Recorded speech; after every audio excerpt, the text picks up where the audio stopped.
going through life a couple years ago, and I thought everything was perfect. I had a good job. I had a wife, a good marriage. I thought I had a good marriage because, we didn't fight. We were still together after 14 years. Good kids, and, I had it all. And then especially, I thought, hey, I go to church every Sunday, and I got to figure it out.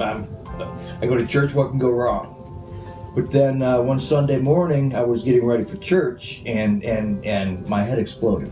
I had just a horrible headache, and my wife took me to the hospital, and they gave me a CAT scan and came back in, and they said that my brain was bleeding. And just looking at the nurses and the doctors at that time, I realized that was really bad. They looked very serious. And they said they couldn't help me at that hospital, and they had to send me to a different hospital. So they sent me in an ambulance, and I got to the next hospital. Well, while there, I had a doctor come to me and say, first thing, he said, what do you want us to do today? How far do you want us to go to save your life? And I've never considered that not being alive. I never considered, being in that situation. And I told him, I said, I have kids, and you have to send me home today. You have to find a way to make sure I go home. Probably should have worded it differently because that could have two meanings, I guess.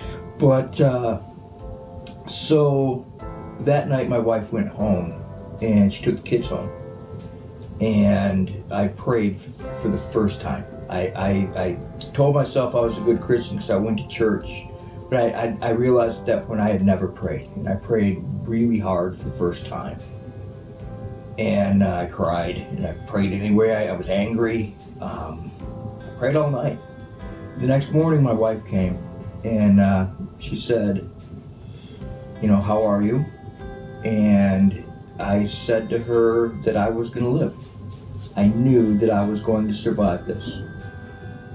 I knew that life had changed completely at that point for us, but I was going to survive. And I told her that I was never going to hate my life again. That's exactly what I said. I said, I'm never going to hate my life again, and I'm not going to be mediocre.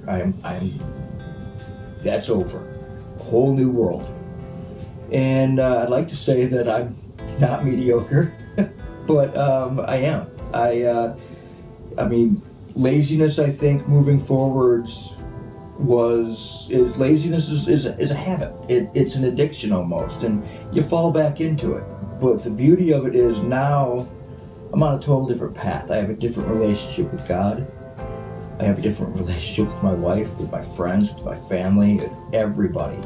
And yeah, do I get lazy? Yeah, all the time. But I think my big difference is I'm on the same road, but I realize the size of that road, and I kind of know more about where I am on the road. And that's my story, and I'm sticking with it, and I have hope.